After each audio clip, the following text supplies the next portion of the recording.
Assalamualaikum warahmatullahi wabarakatuh. Dulunya Imam Syafi'i itu lemu. Makanya kan Imam Syafi'i jarang ono wali sebab lemu kecuali Abdul Hasan As-Syaibani. Itu dia jadi wali mergo lemu. Gua bertak sange ridane mbek Allah mangan. Ngerti kok mangan terus. Ora ono wong warak saka rahmate pangeran. Kowe mangan kok leren, berarti kowe nganggep ngakhiri rahmati Allah. Tapi nek ora iso leren. Ya jadi wali. Jalur itu pun bisa jadi wali.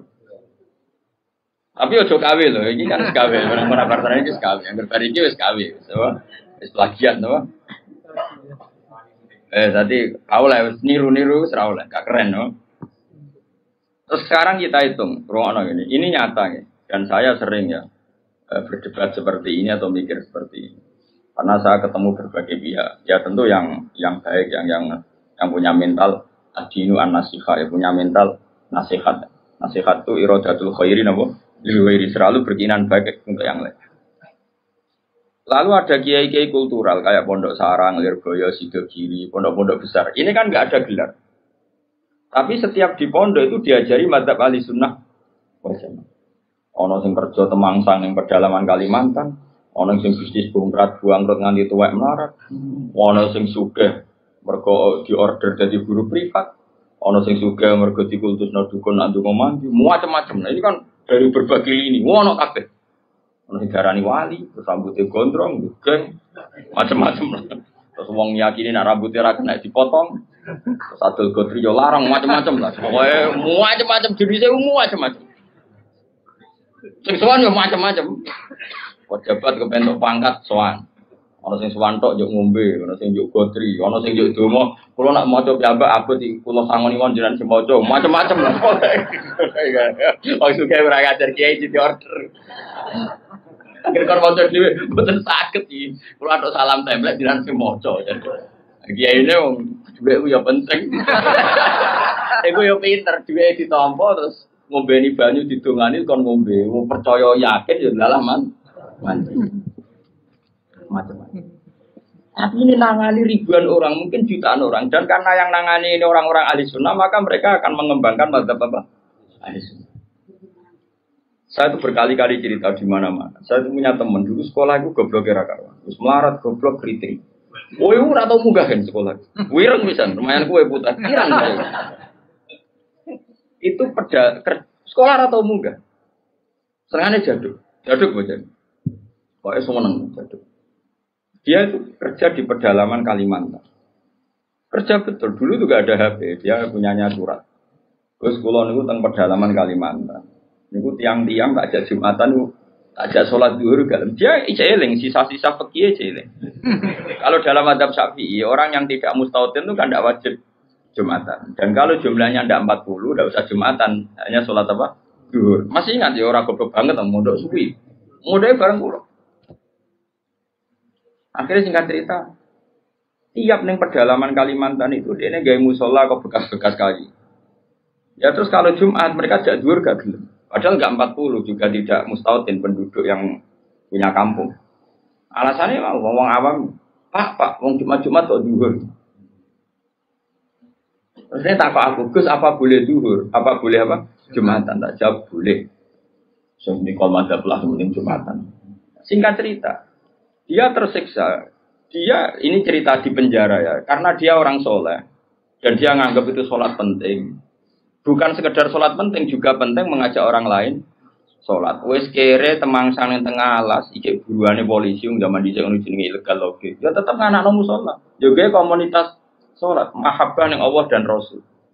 Tapi kalau kita membiasakan anak, jom ke sekolah IAIN, jom ke sekolah Aliyah. Ben kok iso ning Al-Azhar, ben iso ning Umil Qura, kok kowe LC terus payu ning departemen. Kowe nak cung mimpin agama bentuk gaji. Dalile fid dunya hasanah wa fil akhirati hasanah. Nah, tapi problem yang jenis ini adalah ketika negara nak menggunakan, dia akan putus asa. Ketika yayasan besar nak menggunakan, dia akan putus asa. Ngalor ngidul go ijazah. Sesuai golek dukono ning wong sing ra digelar. Nah, ini kan sama-sama problem. Artinya kita sebagai ulama harus beda. Meskipun kita saling mengakui tapi harus beda. Terus ada lagi teman saya, dia hidup di Sulawesi. Ya sama, kerja di Kayunan. Itu kalau mau cari masjid, itu 4 jam. 4 jam dari dia di tempat kayu tadi. Mau masjid jam 11, masjidnya cek kuncinan. Akhirnya dibuka-buka dewe, disapo-sapo di dewe. Seadan. Terus yang lucu gini, memang soleh gak. Sing sitok iku alumni sarang, ketemu alumni Lirboyo. Ono grupnya ketemu alumni Tegalrejo. Ini orang-orang yang nasibnya itu gak jelas, tapi dibawa, ini betul nyata. Dibawa oleh agamanya ketemu di titik masjid. Kang, berapa gue eleng Jumatan? Jadi kami ini tahu modok, kurang tahun, 4 tahun. Apa terima jadi ini? Bisa ngaji tenanan. Macam-macam lah. Akhirnya masjid itu ketemu sekian alumni pondok besar. Cocokan nasib, cocokan ibadah, cocokan macam-macam. Jajal sampean. Saya tuh pernah ke PJTKI. Itu di Jakarta. Itu kebetulan kakak saya itu pas ke situ saya diajak, ada teman saya.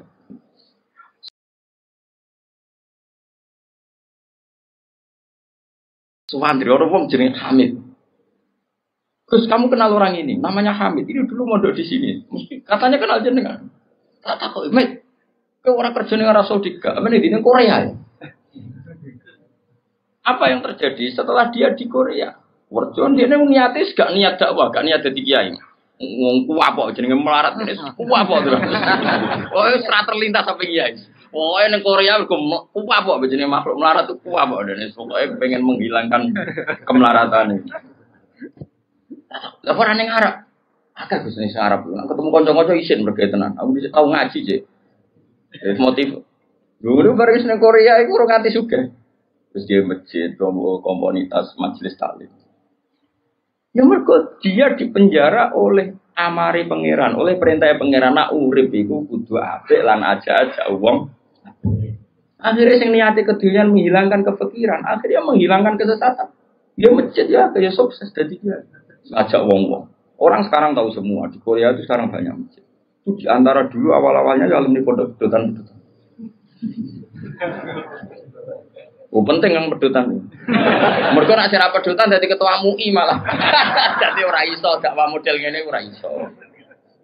Jadi sendiri MTQ ora iso dakwah model.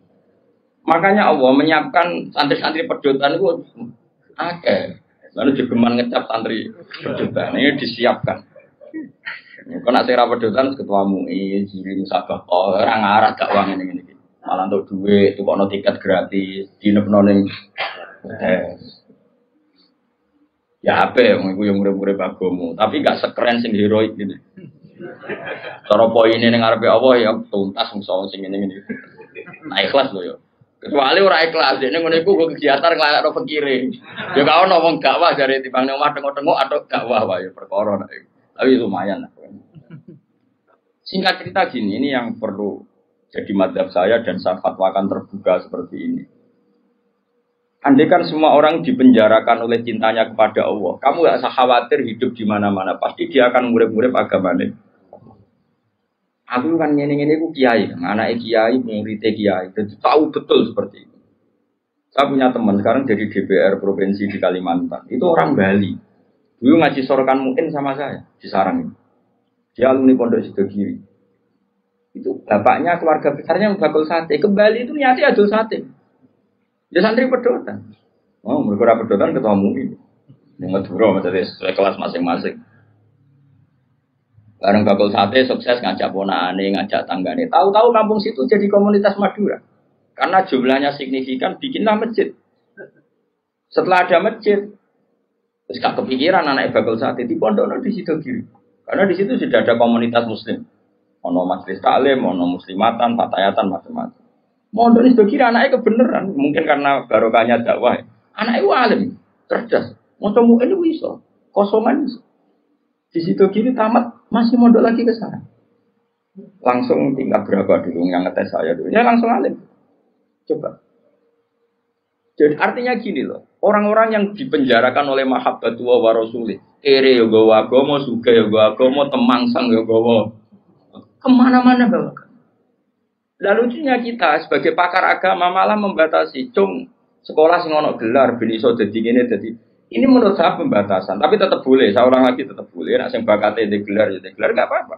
Tapi harus ada ulama yang kayak saya. Lah pula mungkin suatu saat mungkin bisa saja Hasan nanti punya gelar enggak masalah. Bisa saja anak saya nantinya enggak masalah. Tapi tetap tak cekoi pikiran seperti ini sehingga kalaupun punya gelar, gelar itu tidak mengikat hanya membidik departemen atau yayasan tertentu. Tetap yang dibidik itu dakwah ila wahi wa ila rasul. Ini penting dan saya akan berkali-kali ngomong gini terus sampai sama. Bila perlu mati aku wali sing urip tak peduli ya. Asal sing urip ya wali bisa. Kan ono sinyale lah ora ono. Ana wali kan angel petuane. Kan gak sambung. Sinyale beda. Sing wali padha waline iso calling-callingan gak gambare. Sing ora kan wis berat. Enggak, wali ku kelas kan. Wali ku beda. Kaya Nabi Yakub, Nabi Yusuf itu menungso digoda Zulaikha meh tertarik. Bareng meh tertarik, mulai rontok sawat bapake sewah kok. Padahal bapake ning Syria ning Kanaan, Nabi Yusuf bedane ning Mesir. Piye? Bapake ning Syria, gawe kepae ning Palestina. Nabi Yusuf kegoda Zulaikha ning sewah kok bapake. Anake Nabi kok. Lah kowe sing nabok sapa ora demenan. Ora ono sing nabok. Bapakmu ra wali, kowe ra wali, lingkungane ya ora wali. Mulane dadi ngene iki apik. Semuanya enggak menunjang. Ya, tapi pangeran ngersakno rahmat Allah jembar gitu ya udah apik. Nggo jalalan ngalor ngidul, nggo kita apa iki? Nasohi pelipat ngalor gitu. Nah menurut saya yang penting sekarang adalah menciptakan mahabbatu wa mahabbatu rasuli secara permanen itu jadi malakahnya, mentalnya, darah dagingnya sehingga hidup di mana-mana itu ilah wa ilah rasul. Apalagi kita dalam konteks Indonesia, orang tahu semua lah kalau Islam ke Indonesia itu dibawa oleh pedagang, semua sepakat mengambil gelar pedagang. Ada pedagang dari Gujarat, dari India, dagang di Indonesia. Nyatanya dagang rempah-rempah, ya kepengen sugih. Tapi mereka ini santri, mereka ini orang ora iso boleh dunya tok ora iso, tetep nang aja akhirnya ngajarkan Islam. Iya betul. Itu pedagang apa kiai? Pedagang apa ketua MUI mereka di apa dokter fikih enggak, apa dosen IAIN enggak, apa kiai sing dibenum negara enggak. Ya pedagang ya wong kedonyan. Mulane harapan kowe kedonyan iki jek tinggi. Tapi asli kedonyan probleme ku asli. Itu biasa golek donya tok ora ngurusi agama lha iku sing kasus itu. Itu yang bawa Islam ke Indonesia mbok kira siapa? Pedagang. Terus sekarang jadi Islam seperti ini, ada wali songo, ada apa. Pertama yang bawa Islam itu pedagang, bukan kiai. Terus saya punya santri sekarang di saya itu ada orang Papua. Dan beberapa santri yang ngaji saya itu orang Papua. Itu cerita ke saya, kemarin saya punya tamu. Itu biasa ngaji tafsir Jalalain kalau Rebo di saya. Anaknya mondok di saya sekarang. Itu cerita. Dia itu pedagang di Papua. Saya ulang itu pedagang di Papua. Itu kalau bawa jilbab dia pulaan dari Sedan daerahnya Ali Lukman ini. Itu mau 5.000 namanya. Itu didol di Papua itu payu 50.000. Jadi nak badi yo nganti 50 juta. Singkat cerita, tanya saya gini, Gus, kenapa di fak-fak itu? Di fak-fak orang Islam itu banyak. Jadi nak dagangannya fak-fak. Ini cerita. Terus tak terangkan dia. Dan saya terangkan ini tahu karena saya pernah dijelaskan detail oleh Mbah Mun.